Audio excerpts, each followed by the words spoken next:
Hello प्यारे दोस्तों। आज के इस वीडियो में हम शुरू कर रहे हैं क्लास 10th का मैथ्स का चैप्टर नंबर 5 जिसका नाम है समांतर श्रेणी, जिसे हम एपी भी कहते हैं। तो सबसे पहले हम प्रश्नावली 5.1 को सॉल्व कर रहे हैं। तो देखिए क्वेश्चन नंबर 1 में हमसे क्या कहा गया है। निम्नलिखित स्थितियों में से किन स्थितियों में संबंध संख्याओं की सूची एपी है और क्यों। तो इस क्वेश्चन में हमें टोटल 4 पार्ट्स दिए गए हैं, जिसमें से फर्स्ट पार्ट ये रहा। हमें बताना है कि चारों में से कौन कौन एपी है और क्यों। तो क्वेश्चंस को सॉल्व करने से पहले आपको ये अच्छे से पता होना चाहिए कि एपी क्या होता है। एपी यानी कि एरिथमेटिक प्रोग्रेशन, इसे ही हम समांतर श्रेणी कहते हैं। तो सबसे पहले मैं आपको एक बार थोड़ा सा एपी के बारे में समझा देता हूं। तो मैं यहां पर एक संख्याओं की सूची लिख रहा हूं, जैसे 1, 3, 5, 7, 9 और इसी तरह से आगे भी। तो इसमें देखिए ये जो संख्याओं की सूची लिखा है मैंने, इसमें पहली संख्या 1 है और उसके बाद 3 है। तो इनके बीच में कितने का अंतर है? 2 का। फिर ये जो 3 है और इसके बाद अगली संख्या जो 5 है, इनके बीच में कितने का अंतर है? 2 का। ऐसे ही 5 और इससे अगली संख्या जो 7 है, इनके बीच में भी 2 का अंतर है और इन दोनों के बीच में भी 2 का अंतर है। तो इसमें आप क्या देख रहे हैं कि जो ये संख्याओं की सूची है, इसकी क्या विशेषता है कि इसमें जो संख्याएं हैं, दो क्रमागत संख्याओं के बीच का जो अंतर है वो बराबर बराबर है, यानी कि 2-2 है। ठीक है, तो इस तरह की संख्याओं की सूची को हम क्या कहते हैं? एपी, यानी कि समांतर श्रेणी, जिसमें दो क्रमागत संख्याओं के बीच जो अंतर है वो बराबर बराबर हो, उसे ही हम एपी कहते हैं। तो एपी आपको समझ में आ गया। अब ये जो अंतर बराबर आए हैं 2-2-2-2, इसको हम सार्व अंतर कहते हैं, जिसे हम डी से दिखाते हैं। ठीक है, और इसमें ये जो हमारा ये जो एपी है यानी कि समांतर श्रेणी, इसमें ये जो पहली संख्या होती है इसे हम ए से दिखाते हैं। अभी के लिए बस इतना ही याद रखना है आपको। ठीक है, तो अब चलिए हम सबसे पहले फर्स्ट पार्ट को करते हैं। क्या बोला गया है इसमें? प्रत्येक किलोमीटर के बाद का टैक्सी का किराया, जबकि प्रथम किलोमीटर के लिए किराया 15 रुपए है और प्रत्येक अतिरिक्त किलोमीटर के लिए किराया 8 रुपए है। तो देखिए इसमें हम सबसे पहले संख्याओं की एक सूची तैयार करेंगे, फिर उसके बाद इसमें हम क्या करेंगे कि इनका अंतर देखेंगे। अंतर अगर समान होगा तो फिर इसमें हमारा एपी होगा, नहीं तो फिर नहीं होगा। तो हमसे बोला है कि प्रथम किलोमीटर के लिए जो किराया है वो 15 रुपए है, यानी कि 1 किलोमीटर का जो किराया है वो 15 रुपए है। तो सबसे पहले यहां पर हम लिख लेते हैं कि 1 किलोमीटर का किराया कितना है? 15 रुपए। अब इसके बाद हमसे बोला है प्रत्येक अतिरिक्त किलोमीटर के लिए किराया 8 रुपए है। ठीक है, यानी कि सिर्फ पहले किलोमीटर का किराया 15 है, इसके बाद आगे जितना भी किलोमीटर बढ़ता जाएगा उसके हिसाब से 8-8 रुपए भी बढ़ता जाएगा। तो 2 किलोमीटर का किराया कितना हो जाएगा? तो इसके लिए क्या करेंगे कि जो पहले किलोमीटर का किराया है 15 रुपए, इसमें हम जोड़ देंगे। देखिए प्रत्येक अतिरिक्त किलोमीटर के लिए किराया 8 रुपए है, तो इसीलिए 8 जोड़ देंगे, तो ये हो जाएगा 23। इसके बाद 3 किलोमीटर का किराया क्या हो जाएगा? तो 2 किलोमीटर तक के लिए किराया 23 रुपए हो गया है, इसमें हम जोड़ देंगे एक और अतिरिक्त किलोमीटर का किराया, यानी कि 8 रुपए, क्योंकि 3 किलोमीटर का कितना हो जाएगा? 2 किलोमीटर तक के लिए 23 हो गया है, 23 में हम 8 रुपए और जोड़ देंगे, क्योंकि अतिरिक्त किलोमीटर का किराया 8 रुपए ही है। अब इनको जोड़ेंगे तो ये हो जाएगा 31। इसी तरह से 4 किलोमीटर का किराया क्या हो जाएगा? तो ये जो 3 किलोमीटर तक का किराया आया है 31, इसमें हम 8 और जोड़ देंगे, तो ये हो जाएगा 39। इसके बाद एक और यहाँ पर 5 किलोमीटर वाला लिख देते हैं। 5 किलोमीटर का किराया कितना हो जाएगा? तो ये जो 39 है इसमें 8 और जोड़ देंगे, तो ये हो जाएगा 47। तो इतना हमने कर दिया, इतना काफी है, या फिर आगे आप 6 किलोमीटर का किराया भी निकाल सकते हैं। अब यहां पर देखिए ये जो हमारा किराया आया है, यानी ये जो संख्याएं आए हैं 15, 23, 31, 39 और 47, इनको लिख लेते हैं यहाँ पर 15, 23, 31, 39 और 47। तो ये हमने संख्याओं की सूची तैयार कर दिया। अब हम देखेंगे कि ये एपी बन रहा है कि नहीं। तो सबसे पहले इसके लिए हम क्या करते हैं कि डी का मान निकालते हैं, यानी कि सार्व अंतर चेक करते हैं। तो सार्व अंतर कैसे पता करते हैं? जो ये अगला वाला यानी कि दूसरा वाला जो ये संख्या है 23, इसमें से हम माइनस करते हैं पहले वाले संख्या को, यानी कि दूसरे पद में से पहले वाले पद को घटाते हैं। तो कितना आएगा? 23 में से 15 घटाएंगे 8 आएगा। अब ऐसे ही ये जो हमारा तीसरा वाला पद है इसमें से दूसरे वाले को घटा देंगे, यानी कि 31 में से इस दूसरे वाले को यानी 23 को घटा देंगे। ठीक है, तो 31 में से 23 को घटाएंगे 8 आएगा। अब ऐसे ही ये जो अगला हमारा 39 यानी कि चौथा वाला पद है इसमें से तीसरे वाले को घटा देंगे, यानी कि हर अगले वाले में से उससे पिछले वाले को घटा करके हमारा सार्व अंतर यानी डी का मान आता है। तो 39 में से इस 31 को घटा देंगे तो 8 आएगा। तो यहाँ पर आप क्या देख रहे हैं कि जितना भी हमने यहाँ पर घटा के देखा है तो सिर्फ 8 8 ही आ रहा है, यानी कि इसका मतलब ये है कि जो सार्व अंतर है वो समान है। तो जिस भी संख्याओं की सूची में सार्व अंतर समान होता है वो हमारा एपी होता है, यानी कि समांतर श्रेणी होता है। तो हम आगे लिख देंगे कि संख्याओं की सूची का सार्व अंतर समान है, अतः यह एपी है। तो ये हमने लिख के दिखा दिया। तो ये हमारा फर्स्ट पार्ट का सॉल्यूशन कंप्लीट हो गया। आप इसका स्क्रीनशॉट ले सकते हैं। अब चलिए सेकंड पार्ट को करते हैं। तो सेकंड पार्ट में देखिए क्या बोला गया है। किसी बेलन में उपस्थित हवा की मात्रा जबकि वायु निकालने वाला पंप प्रत्येक बार बेलन की शेष हवा का 1/4 भाग बाहर निकाल देता है। तो इसमें भी सबसे पहले हम संख्याओं की एक सूची तैयार करेंगे, फिर उसके बाद सार्व अंतर देखेंगे। अगर सार्व अंतर एक समान हुआ तो फिर इसमें हमारा एपी होगा, नहीं तो फिर नहीं होगा। तो हमें बोला है कि किसी बेलन में उपस्थित हवा की मात्रा, हमें बेलन में उपस्थित हवा की मात्रा नहीं पता है कि बेलन में कितना हवा है, तो उसको सबसे पहले हम मानेंगे। तो यहाँ पे लिखेंगे अपने सॉल्यूशन में, माना बेलन में हवा। तो इसको हम कुछ भी मान सकते हैं। मैं मान लेता हूं कि बेलन में 64 लीटर हवा मौजूद है। ठीक है, आप कुछ और भी मान सकते हैं, आपकी मर्जी है।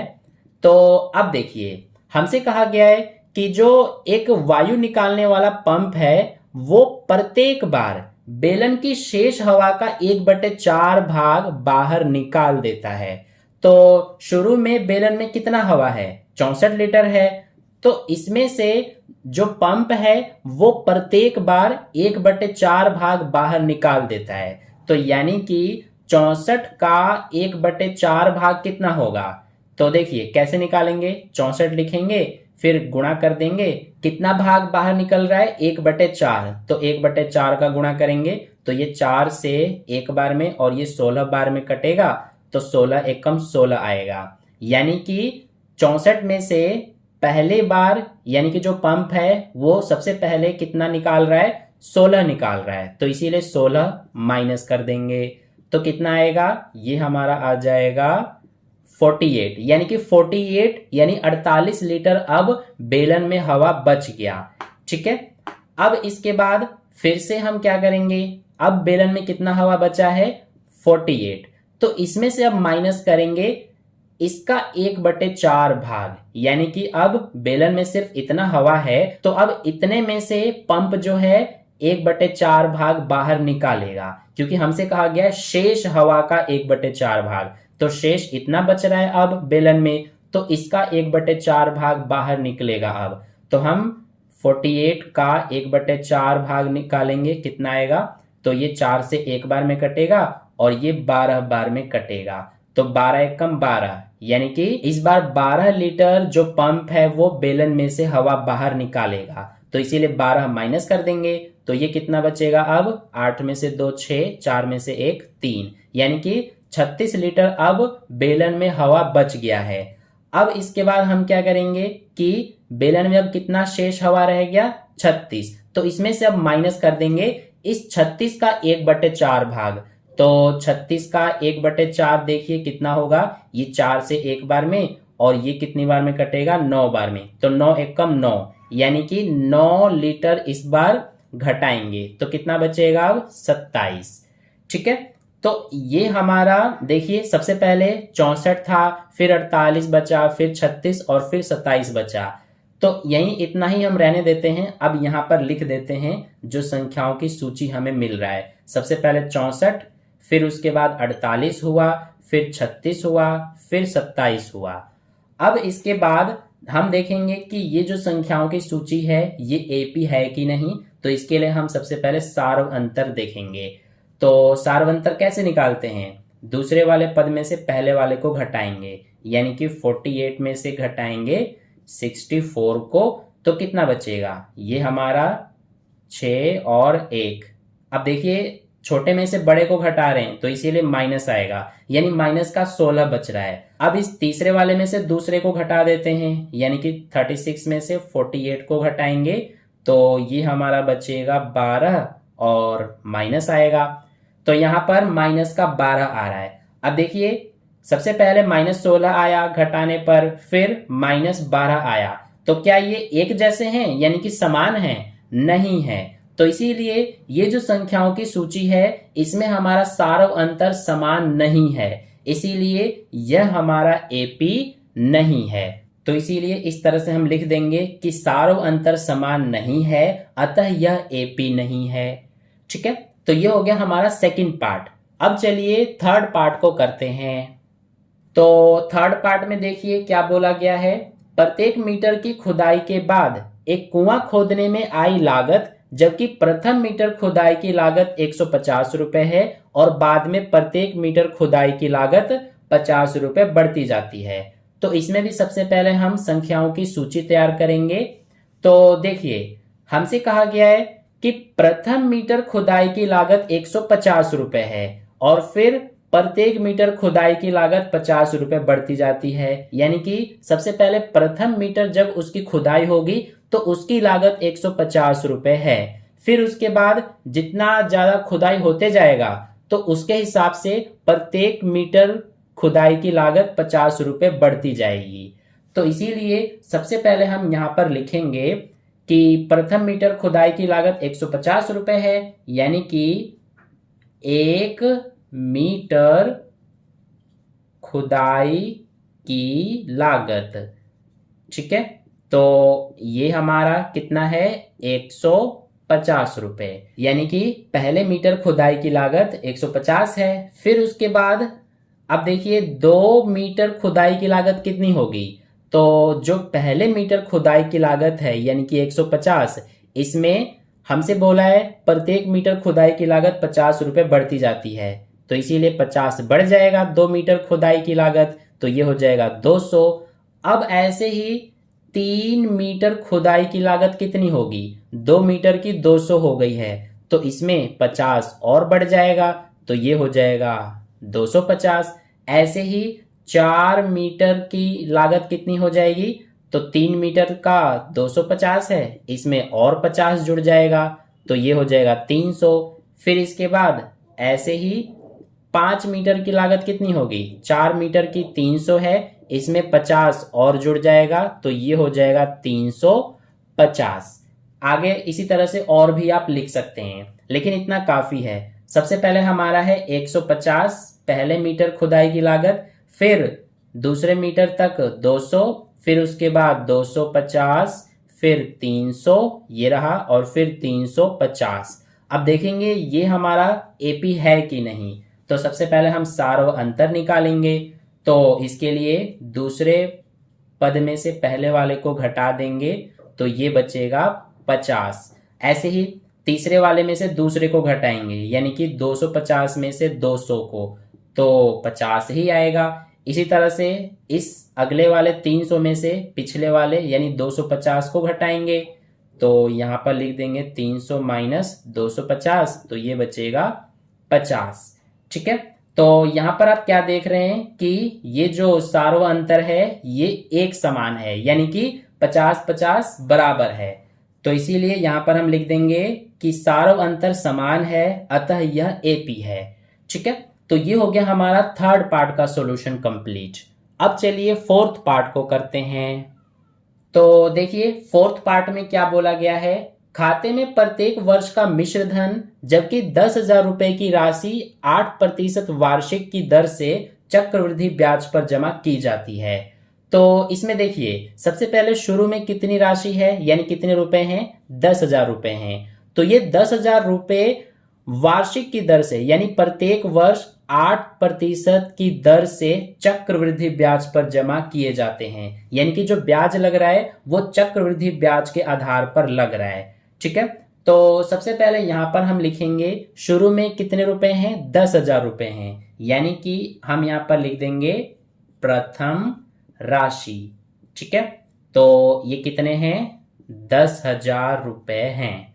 अब इसके बाद एक वर्ष बाद कितने रुपए हो जाएंगे, देखिए शुरू में 10,000 रुपए हैं, 8% वार्षिक की दर से ब्याज लग रहा है, तो इसीलिए यहां पर अब हम लिखेंगे कि एक वर्ष बाद कितने रुपए हो जाएंगे। तो शुरू में 10,000 रुपए थे, इस पर 8% ब्याज लगेगा तो कितना हो जाएगा। इसके लिए हम क्या करेंगे कि जो हमारा ये 10,000 है इसका हम 108% निकालेंगे, क्योंकि ये जो 10,000 रुपए है ये हमारा है 100%, तो इस पर 8% ब्याज लग रहा है, यानी कि 100 में 8 जुड़ जाएगा तो 108% हो जाएगा। तो इसीलिए 10,000 का 108% निकालेंगे, तो यहां पर ये 108% हटता है तो बटे में 100 लगता है। अब ये 2 जीरो से ये 2 जीरो कट जाएगा तो कितना बचा, 100 और 108 बचा। तो ये 100 और 108 का जब गुणा करेंगे तो क्या आएगा, ये आ जाएगा हमारा 108 और ये 2 जीरो, यानी 10,800 आ जाएगा। तो शुरू में जो 10,000 रुपए था वो 8% वार्षिक की दर से एक वर्ष बाद 10,800 रुपए हो जाएगा। ठीक है, फिर इसके बाद अब यहां पर हम लिख देंगे 2 वर्ष बाद, यानी कि अब 2 वर्ष बाद कितना रुपए हो जाएगा। तो देखिए चक्रवृद्धि ब्याज हमें बोला गया है, यानी कि ब्याज पर भी ब्याज लगता है चक्रवृद्धि ब्याज में, तो इसीलिए इस बार अब हम क्या करेंगे कि एक वर्ष बाद का कितना हमारा ये है, इसको मिश्र धन बोलते हैं, तो ये हमारा है 10,800। अब इसका हम क्या करेंगे कि 108% निकालेंगे। ठीक है, क्योंकि अब ये हमारा जो है ये हो जाएगा 100%, तो इस पर 8% अब हमें मिलेगा, तो इसका हम 108% निकालेंगे, तो इसीलिए बटे में यहाँ पर 100 लग जाएगा, प्रतिशत हटेगा तो अब ये 2 जीरो से ये 2 जीरो कटेगा, 108 और इस 108 का गुणा करेंगे तो ये हो जाएगा 11,664। ठीक है, तो 2 वर्ष बाद कितना हो जाएगा, 11,664। अब इतना ही रहने देते हैं, पहला हमारा है 10,000, दूसरा है 10,800, यहां से कॉमा हटा देता हूं मैं ताकि कंफ्यूजन ना हो। सबसे पहले 10,000 है, फिर 10,800 है, फिर 11,664 है। अब इतने से ही हमें पता चल जाएगा कि इसमें एपी बन रहा है कि नहीं। सबसे पहले सार्वंतर यानी डी निकालेंगे, तो इस 10,800 में से इस पहले वाले को 10,000 को घटा देंगे तो 800 बचेगा। अब इस तीसरे वाले में से दूसरे को घटाएंगे, यानी 11,664 में से 10,800 को घटाएंगे तो ये बचेगा 4 और 6 और ये 8, यानी कि 864 बच रहा है। तो यहां देखिए सार्वंतर सबसे पहले 800 और फिर 864 है, क्या ये एक समान है, एक समान नहीं है, तो इसीलिए हम लिख देंगे सार्व अंतर समान नहीं है, अतः यह एपी नहीं है। ठीक है, तो ये हो गया हमारा फोर्थ पार्ट। इसी के साथ फर्स्ट क्वेश्चन का सॉल्यूशन कंप्लीट हो गया। अब चलिए हम सेकंड क्वेश्चन को करते हैं। तो सेकंड क्वेश्चन में देखिए क्या कहा गया है, दी हुई एपी के प्रथम 4 पद लिखिए जबकि प्रथम पद ए और सार्व अंतर डी निम्नलिखित है। तो इस क्वेश्चन में हमें टोटल 5 पार्ट्स दिए गए हैं, जिसमें से फर्स्ट पार्ट ये रहा। देखिए बहुत ही इजी क्वेश्चन है, हमें ए दिया गया है, ए को हम प्रथम पद भी कहते हैं, और डी दिया गया है जिसे हम सार्व अंतर कहते हैं। तो हमें एपी के प्रथम 4 पद लिखने के लिए कहा गया है। तो इसके लिए सबसे पहले हम इस तरह से a लिखेंगे, फिर a2 लिखेंगे। a2 का मतलब होता है कि दूसरा पद। a3 लिखेंगे जिसका मतलब होता है तीसरा पद। a4 का मतलब होता है चौथा पद। तो ये देखिए, सबसे पहले a है, a तो आपको पता ही है, तो a हमें 10 दिया गया है।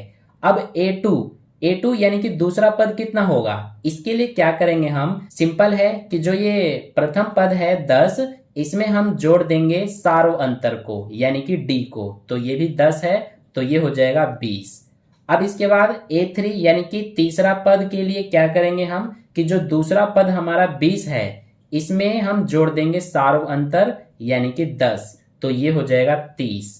इसके बाद a4 यानी कि चौथे पद के लिए जो तीसरा पद 30 है, इसमें हम जोड़ देंगे सारों अंतर यानी कि 10, तो ये हो जाएगा 40। ठीक है, तो ये हमारा 10, 20, 30 और 40, यही हमारा क्या हो जाएगा, एपी के प्रथम 4 पद। तो यहाँ पे लिख देंगे हम कि पहला हमारा है 10, दूसरा 20, तीसरा 30 और चौथा 40, तो ये हो जाएगा हमारा आंसर। ठीक है, इसी तरह से आप और भी लिख सकते हैं। अब देखिए सेकंड पार्ट, सेकंड में हमें a दिया गया है -2 और d 0, तो यहां पर भी सबसे पहले a लिख लेते हैं, फिर a2, a3 और a4। तो a हमारा -2 है। अब a2 यानी कि दूसरा पद निकालने के लिए पहले पद में यानी -2 में जोड़ देंगे d जो कि 0 है, तो माइनस का 2 ही आएगा, क्योंकि 0 को किसी में जोड़ते हैं तो हमारा वही आता है। ठीक है, अब इसके बाद तीसरा पद के लिए क्या करेंगे कि दूसरा पद जो आया है -2, इसमें हम जोड़ देंगे सारों अंतर यानी कि 0, तो ये भी -2 आएगा। फिर चौथे पद के लिए तीसरे में सारों अंतर जोड़ देंगे, तो ये भी -2 आएगा। तो इसमें हमारा AP क्या है, पहला पद -2, दूसरा पद भी -2, तीसरा भी -2 और चौथा भी -2, तो ये हो गया हमारा सेकंड पार्ट। अब चलिए थर्ड पार्ट करते हैं। तो थर्ड पार्ट में देखिए a 4 और d -3 दिया है, तो सबसे पहले a2, a3 और a4 लिखेंगे। तो a हमारा 4 हो जाएगा, a2 क्या हो जाएगा, इसके लिए a यानी कि पहले वाले पद में जोड़ देंगे d यानी कि -3 को, तो ये हो जाएगा 4 प्लस माइनस माइनस और ये 3 यानी कि 1 आएगा। इसी तरह से a3 के लिए क्या करेंगे, जो a2 है यानी कि दूसरा पद, इसमें जोड़ देंगे ये सारों अंतर यानी कि -3, तो ये 1 प्लस माइनस माइनस और ये 3, तो 1 में से 3 घटाएंगे -2 आएगा। फिर a4 के लिए क्या करेंगे, जो ये a3 है तीसरा पद, इसमें हम जोड़ देंगे ये सारों अंतर यानी कि -3, तो ये हो जाएगा -2 प्लस माइनस माइनस और ये 3, तो -2 -3 माइनस का 5 आएगा। ठीक है, तो AP हमारा क्या आ गया, पहला पद है 4, दूसरा 1, तीसरा -2 और चौथा -5, तो ये हो गया हमारा AP। ठीक है, इसी तरह से फोर्थ पार्ट में देखिए, इसमें हमें A कितना दिया है -1 और A2 कितना हो जाएगा, तो A2 हमारा इसके लिए -1 में जोड़ देंगे इस D को यानी 1/2 को। तो देखिए इसके लिए इसको कैसे सॉल्व करते हैं, सबसे पहले 2 का -1 में गुणा करेंगे तो -2 आएगा और ये प्लस में 1 है, नीचे क्या है 2, तो -2 प्लस 1 -1 आएगा, बटे में क्या है 2, तो इतना आ गया। अब ऐसे ही A3 के लिए क्या करेंगे, जो ये A2 है माइनस का 1/2, इसमें जोड़ देंगे सारों अंतर यानी 1/2। तो यहाँ देखिए -1/2 और ये प्लस का 1/2, इसको सॉल्व करने पे क्या आएगा 0 आएगा, या फिर इसको काट भी सकते हैं तो भी 0 ही आएगा। अब ऐसे ही A4 के लिए क्या करेंगे, जो ये A3 0 है, इसमें जोड़ देंगे इस सारों अंतर 1/2 को, तो 0 में ये जोड़ेंगे तो यही आएगा 1/2। ठीक है, तो इसमें हमारा AP क्या बन गया, पहला पद है -1, दूसरा पद है -1/2, तीसरा है ये 0 और चौथा ये 1/2। ठीक है, अब ऐसे ही लास्ट फिफ्थ पार्ट में देखिए ये दिया गया है तो इसमें भी सबसे पहले A, फिर A2, फिर A3 और फिर A4 लिखेंगे। तो A हमारा ये हो जाएगा माइनस का 1.25। अब A2 क्या हो जाएगा, तो इसके लिए ये जो प्रथम पद है माइनस 1.25, इसमें जोड़ देंगे इस माइनस 0.25 को। तो देखिए ये माइनस का 1.25 इसको लिख देते हैं, और ये प्लस माइनस माइनस ये 0.25, तो ये माइनस ये भी माइनस माइनस माइनस प्लस हो जाएगा। तो ये आ जाएगा हमारा माइनस का 1.25 और 0.25 दोनों जुड़ जाएंगे। देखिए 1.25 और 0.25 जोड़ने पे क्या आएगा, 5 और 5 10, 2 2 4 और 1 5, और ये 1.50 आएगा। तो यहाँ पे लिख देंगे 1.50। अब ऐसे ही A3 के लिए क्या करेंगे, जो ये A2 है माइनस 1.50, इसमें जोड़ देंगे ये जो सारों अंतर है माइनस 0.25 इसको।